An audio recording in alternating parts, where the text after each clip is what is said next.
কৰিবৰ বাবে যোৱাকালিৰ পৰা কাৰ্যসূচী অনুষ্ঠিত কৰি আহিছোঁ। প্ৰথম বাৰ্ষিক এতিয়া আমি পৰিয়ালটোৰ সমূহ একত্ৰিত হৈ থাকিবৰ বাবে এখনি ধৰ্মধ্বজা উত্তোলন কৰিব বিচাৰিছোঁ।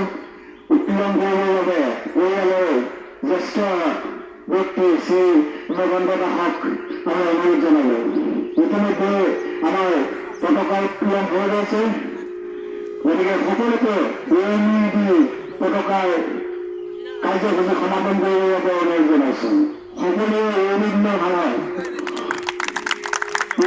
ভাৱে